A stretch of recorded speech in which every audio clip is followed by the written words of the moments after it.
Balaam was a kind of priest, a kind of a magician, or a spiritual leader, all of them put together, and he was known to be able to curse peoples.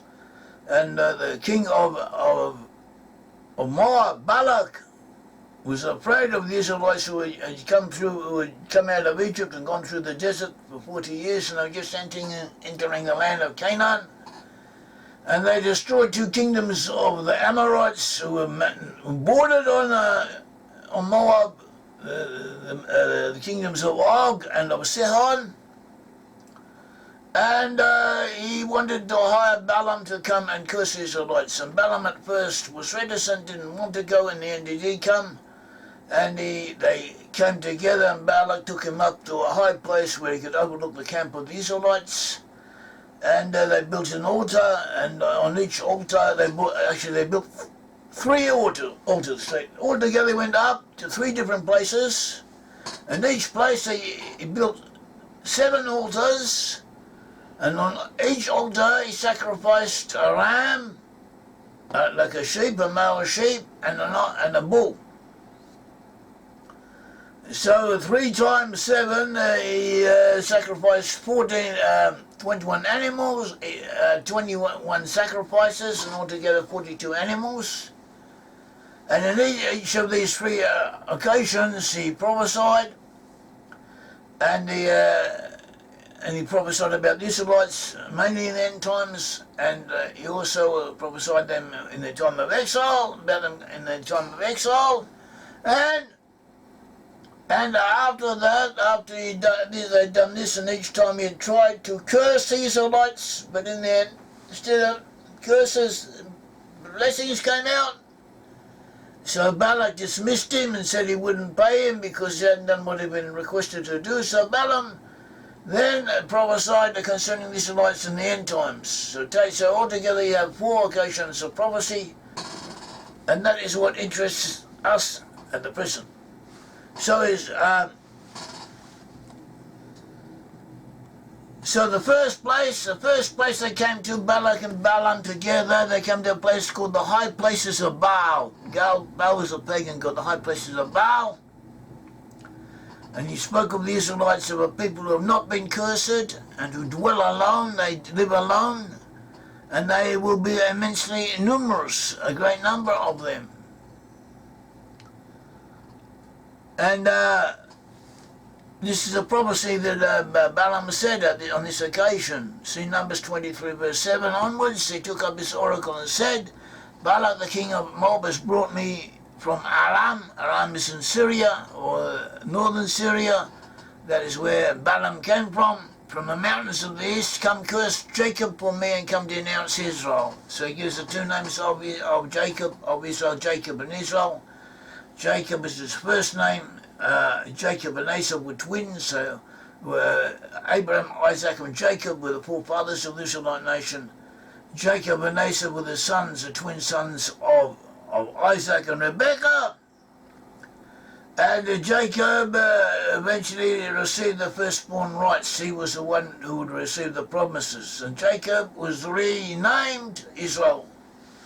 And the Bible often uses the combination of Jacob and Israel in its prophecies, in its descriptions.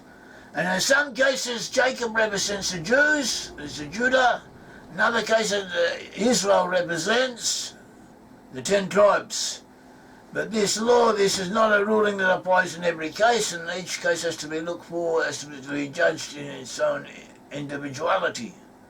At all events, Balaam said, how shall I curse whom God has not cursed? How shall I denounce whom the Lord has not denounced? For from the top of the rocks I see him, and from the hills I behold him. There are people dwelling alone. He says the Israelites will dwell alone, and not reckoning itself among the nations. Who can count the dust of Jacob, or number 1/4 of Israel? Let me die the death of the righteous, let me end be like his.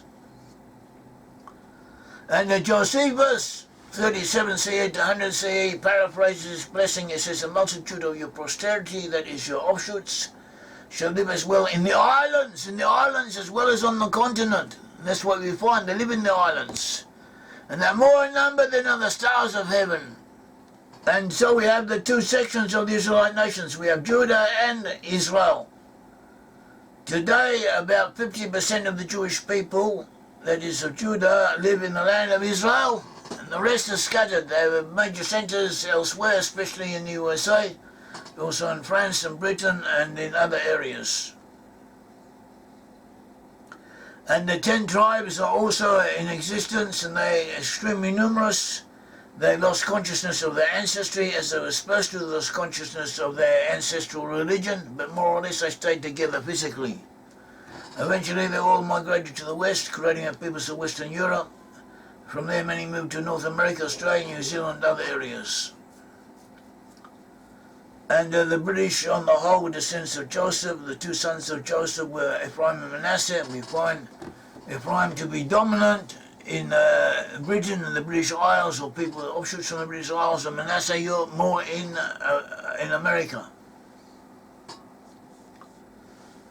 And it was prophesied that the two tribes of Joseph, Ephraim and Manasseh, would play the major role in fulfilling the prophesied destiny of Israel. So it's worth a while concentrating upon them, especially since we are part of them, or live amongst them, or speak English like them. So this is much more convenient for us, and this is not for nothing. It is this way. It's worth noting, though, that the world population today is about 8,500 million people. 8,500 million people, the estimated population of the world today. The USA is the third largest nation after China and India. So China is the most populous nation. After China comes India. After India comes the USA. The USA is 331 million. And other Israelite nations combined give us 170 million. So altogether total is close to 500 million. We have 500 million people living in countries associated with Israel by us. That is not saying that all of them descend from Israelites, but a significant proportion of them do. A significant proportion, we can't give exact numbers, but a significant proportion, according to prophecy, are descend from Israelites. And they comprise 1/17 of the world population, approximately. That is 5.3%, of which the USA has the greatest part. The USA alone has 4.25%. So as we said, we don't say that everyone in those areas is descended from Israelites. It might be 80% or 90% or 50% or 40% or 30% or even less. But that is where the lost 10 tribes are, and historically wherever they are, they have been played a major role in giving rise to the nations they live amongst, and in determining its attitude, its natural attitude. And these nations, they only comprise less than 5% of the world's population, but they control about 60 to 70% of all the world's natural resources. So that is what was prophesied, is what they have. They're also the most powerful nations in the earth. And they are, and also in absolute terms, not only in relative terms. For instance, the USA spends as much on defence, or almost as much on defence, than the rest of the world put together. Not only is the USA the major country, the most powerful country in the world, not only is it the head of the list, but it's almost greater in the expenditure than the rest of the world altogether, put together. So that's worth noting. We also noted that the description said they would dwell alone, and nations in which descendants of the Israelites are predominant, all isolated from other nations, more or less. They're on the edge at the extremities of the earth. They're not on the whole. In areas where they're swallowed up by other peoples, on the whole. Also, especially the British and English-speaking peoples in the British Isles, they're isolated, relatively speaking. Canada and the USA are isolated. Australia and New Zealand are isolated. Culturally and politically, these nations are somewhat apart from other nations. And that was prophesied Israel will be separated from other nations. And Balaam says, from the top of the rocks I see him, and from the hills I behold him. Though the people shall dwell alone, shall not be reckoned among the nations. This was from the very beginning. It was said of them. Virgil, a Roman writer in about 70 BCE to 70 to 19 BCE, he said about the British, the Britons, a race of men from all the world, disjoined, divided, distinct from other peoples. Shakespeare said, the world's volume of Britain seems to be as of it, but not in it. Napoleon said about Britain, the real enemy of them all, that is of himself and the continental nations, was that perfidious power which having nothing in common with the European nations but its situation. That is, the British have nothing in common with European nations, but only geographically they are associated with them. And also the British had a policy of keeping them to themselves, known as splendid isolation. It's a term used to describe the 19th century British diplomatic practice of avoiding permanent alliances. And the term was actually first used by a Canadian politician, George Elias Foster, and he advocated isolation from other nations. It was a predilection that they had. George, Foreign Minister Canning, 1827, had principles concerning it. And the principles were non-intervention, no European police system, every nation for itself, and God for us all. Balance of power, respect for facts, not for abstract theories. Respect for treaty rights. Precaution in extending them. England, not Europe. Europe's domain extends to the shores of the Atlantic. England begins there. Not to be involved with other countries. So that is a character trait that they have. Also, America has even more of this, even to a more extreme degree. And before the World War, they had a policy of non-intervention and of isolation. And now it's that they realised that the world was going crazy, and they had to intervene and they had to be involved. So they changed their attitude, but their initial preference was to be alone. So after that, after he went to the, after he had prophesied at the high places of Baal, he went to another place called the places of Zophim, the Field of Zophim. Zophim in Hebrew can be understood to mean prophets or seers, people who see things, scouts even, to the top of Pisgah. Pisgah is the height. And he also gave prophecies there. He predicted the blessings are irreversible. This was part of the blessing to Abraham. By myself have I sworn, says the Lord, when he gave the blessings to Abraham. Abraham was blessed in two ways. Abraham was blessed in two ways.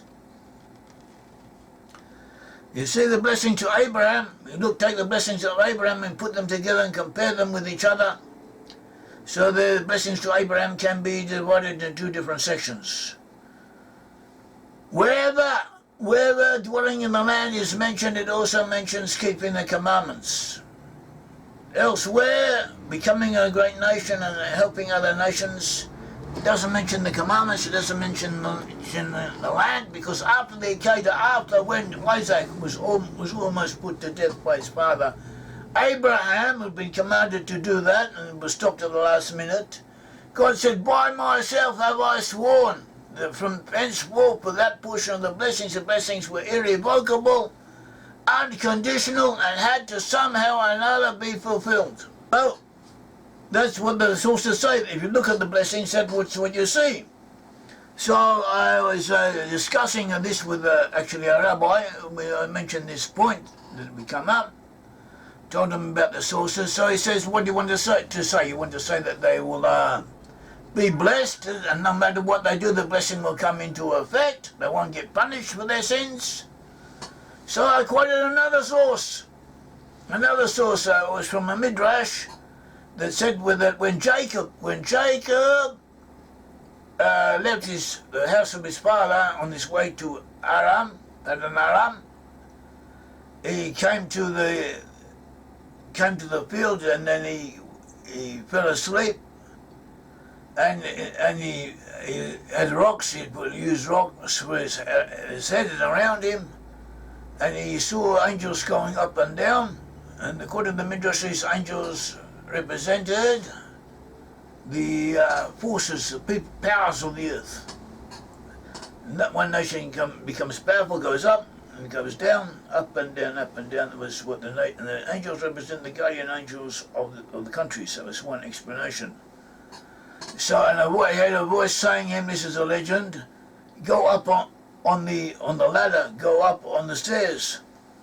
And he was afraid. And because he didn't go up, therefore he lost his chance to be a ruler over all the earth. So they asked, so what was the intermediate understanding? How could he be a ruler over all the earth? Because of the way of people is that they sin. It's not perfect. People sin, or people,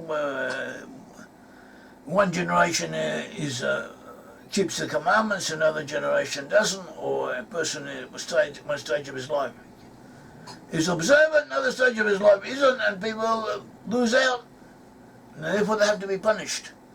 So the explanation was that they would be punished, but they wouldn't lose the rulership over the world.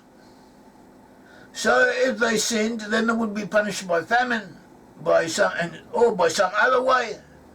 They would receive the punishment, but together with receiving the punishment, the punishment would not include being defeated by other nations. So that is a point. So that is a point worth noting, that the possibility of that came into consideration, and the blessing of also these blessings in the Field of Zophim. We find them Numbers 23:18, and he took up his oracle and said, rise up, Balak, and hear, listen to me, son of Zippor. God is not a man that he should lie, nor a son of man that he should repent. Yes, as he said, will he not do? Or has he spoken, will he not make it good? And behold, I received a command to bless, and he is blessed, and I cannot reverse it. He is blessed, and I cannot reverse it. He has not observed iniquity in Jacob, nor has he seen wickedness in Israel. The Lord is God, he is with him, and the shout of a king is among them. God brings him out of Egypt. He has strength like a wild ox, as it's translated. But actually a wild ox in Hebrew is raim, toyafet, raim. It says toyafet, that is a strength, translated as strength. But actually referring to the horn, the thing that lifts itself up, that is the root of the word, something that lifts itself up, the horn. And it says it in the plural, toyafet, but it's written as a singular, according to the letters, indicating that there's something there that may usually have had two horns, but in this case it's one horn. So this was an animal known as a ram. Possibly we would get a name ram from a horned male sheep. But a ram in Assyrian known as rimu, it was a type of probably, as we understand, it was a type of auroch. An auroch is a wild ox, a wild bull, a wild cow, very large. Very large, about 2 or 3 times as large as our cows, as our bulls. Maybe 4 times as large. It existed until not long ago, up until the 1600s. You still had them in Europe, in Poland. 1600s, that's about 400 years ago, but it's not that long. And before then, much earlier than then, in biblical times, it also existed in the Middle East. And apparently there was a subspecies. It had 2 horns. It had 2 horns, but there is apparently a subspecies of this beast, in which the 2 horns occasionally came together and grew out as 1 horn. So there's where, and there's one of the sources for the idea of a unicorn being extremely strong and something that a beast that could not be tamed, as described in the book of Job, and having immense strength. And so, but there are also other animals similar, and in a similar way also gave forth here and there specimens with 1 horn, and that all that led to a concept of the unicorn. So here, the Israelite in the place of exile is described as a lion and a unicorn. A lion and a unicorn, they are symbols of the Britain. A lion and a unicorn. Scotland actually has two unicorns on its national symbol. Great Britain has a lion and a unicorn because it uses a lion representing England and a unicorn representing Scotland. A lion and a unicorn, and they are the symbols, and they are mentioned in this prophecy. There's no sorcery against Jacob, nor any divination against Israel. In the establishment of Jacob and of Israel, what God has done, a look of people rises like a lioness. A lioness is also a mistake. It should be like a Levi, a mature lion, a large lion, lifts itself up like a lion, Arya, a young lion, or a relative, actually an adult lion. He shall not lie down until it devours the prey and drinks the blood of the slain. So we have these blessings, and the principles are irreversible blessings. God is with him even though he may be sinning. God does not see it. He does not look at it. They'll have a king, they'll have a monarch, they'll have a monarchical type government, or presidential type government, which is also similar to a king. They'll have a unicorn and a lion, an old lion, a young lion, take a revengeance on their enemies. Yeah, you mentioned now the lion and the bull, Ephraim and Manasseh. Yeah, that's the first time I really take it to heart. Yeah. And that's in the prophecy of Balaam. He mentions it. Yes. He mentions it, goes back and refers to it. It's very blatant there. It's very important portion of this blessing. Also, then the third place, that was the two places. The first place was the High Places of Baal. The second place is for the Field of Zophim, or the prophets. And the third place was the PEOR. PEOR work. I'll show it to you.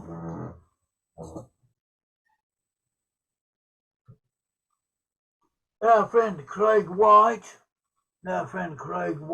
he wrote this book, he produced this book. It's called In Search of the Origin of Nations. It's quite a large book. It goes to all the peoples of the earth, and he suggests who they descend from, what nations of the sons of Noah they belong to. And he quotes sources indicating that Kittim, it says ships will come out of Kittim. Could mean China. Indications are there that means China. And today, China has the second most ships, mercantile marines in the world. Greece has the most. China has the second most. Most of those listed as Greek are not actually Greek, but they're only registered in Greece. Whereas those of China are Chinese. So China has more marine ships than any other country on earth of its own. Also, the Chinese Navy in ships, the number of ships is the greatest on earth. It's greater than the Americans, even though the American Navy is much more powerful, stronger. Because they have aircraft carriers. The Chinese have little ships, the Americans have big ones and lots of them. So America in the naval strength is about 10 or 20 times stronger than China, but even so, China is up there. China is amongst the most powerful countries in the earth in naval terms. It's worth noting, and China may well be Kittim. There's mentions that ships will come from China. What role it will play, we don't know, but this is mentioned by Balaam. And that is what we had. So we have a lot of different blessings concerning the 10 tribes mentioned by Balaam. They will be extremely numerous. They will not be subject to limitations that others are. They will be above other peoples, and they would have a responsibility for them. And their blessing would be unconditional. It would be represented by a lion and a unicorn, like the British coat of arms. And they would dwell according to their tribes, in tribes where their tribes dominated, fertile rich areas, and to be in many waters and every sea, to rule the waves, to become the most powerful national grouping in world history. They would defeat e-dominant nations such as Germany and Japan, as they did. The Canaanites, Rechabites would be raised along with them, and return with them in the future. So that is what all that Balaam said. Those are the prophecies of Balaam. And this helps. And everything that Balaam said, we also find in other prophets. Some other prophets also mentioned it. Or nearly all in every case. Everything that Balaam said is mentioned in other prophecies. But it helps, precedent helps add to the present comprehension of what's going on. So that is the story. Has anyone any comments on this? Any questions? Yeah, I just want to say thank you. I've never really looked into Balaam and all of that, but you have opened a new study for me. Yeah, so really, I want to thank you, and I want to study this thing out more. Thank you, Yair, for all your work. Okay, so anyway, that's how we go. A little bit here, a little bit there. We say our prophecy in one place complements the prophecy in another place, and it all comes together to create an overall picture, all very strongly pointing in several definite directions. Yeah, and I've experienced in Susia. I had the privilege to be in Susia at least twice, and everyone there is in a synagogue. But afterwards, because of the language, the Dutch and the Afrikaners will come together, and the Spanish people and the Germans, separate groups. Will so maybe the tribes is also linked to the languages. Yes, there's a biblical indications for this. It talks about different languages as if they're different peoples. Yes, so like in Susia. Yeah, as I said, where is that? Susa. Susia is near Hebron. Oh, Susia. Okay. Yeah, Susia. Oh, you were in Susia? Yes, I've visited Susia at least twice, if I remember correctly. Yeah. So so everyone is together in this the big synagogue, but then afterwards, because of the languages, when you chat to the people, they will, all the Afrikaners and the Dutch and the Flemish people will go and have a braai or whatever, and then the French will go to their home, and the Germans, and yeah. Oh, so that's new. I was in Susia for about 4 years. I lived in Susia. But when I was there weren't that many other people. So many Israelis. And there was one family, a Dutch family, Afrikaners family, who lived nearby. A large family. They had their own homestead in the section. You know, you ever been to the old city of Susia with the archaeological reconstructions and so on? Yes. You probably know who I'm speaking about.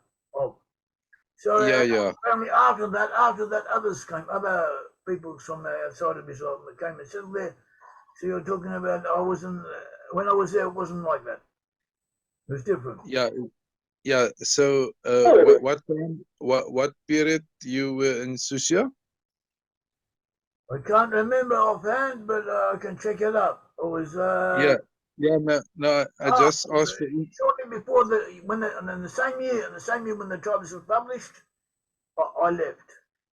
When the first edition of the tribes was published, I left Susia. Sorry. Yes,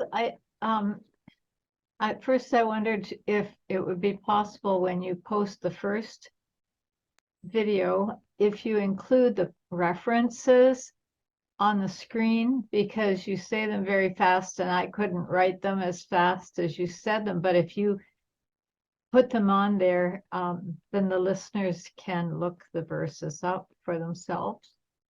There were quite a few from your criteria. I didn't understand it. I didn't understand. In the first talk, you gave a lot of passages from Isaiah, Jeremiah, and so on. Yes. And you said them very quickly. And I understand you can't take a lot of time, but if you could post them somehow on the video. Oh, okay, very nice, very nice. I'll send out the PDF page that I sent out. Oh, okay. Oh, I can read from them. From that, they're all on that. I was reading from that. Okay. I can send it out again. I also intend to send it out again because we made a few made a few changes so that everyone has it. And then it's also on our website. I was just thinking for viewers on YouTube, just to be able to see that. Also on the YouTube, in the blurb below. Oh, good. The link to Good. where all the references, all the sources are listed. Yes. Up until 1993. So Wow. 1990 to 1993 they were the years I was in Susia. Wow. Wonderful. Thank you. Yeah. But John, I think you're more ready for the mountains of Israel than any of us now. Well, Jerusalem is my vision. Okay, that's where I see myself centered.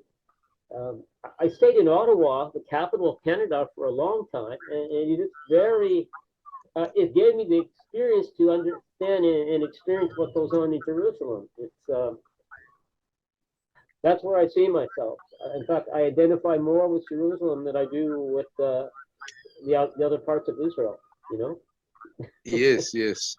I agree. I can spend a lot of time in Jerusalem. Yeah. So, but the Almighty willing, see you during the Feast of Tabernacles this year. Yeah, well, it don't take miracles for God to get me there. It depends on what He wants. I'm open. He's able to do that. I know. I can go there. Zoom. You must just be willing. Oh, you I'm must willing, just be man. willing to come. Okay. Right. Well, see, I have a dog and a bicycle and a carrito and all this baggage. He has, he's got to take everything with him. Okay. Okay. I can't. We'll call it a night. Okay. We'll have another. Thank you.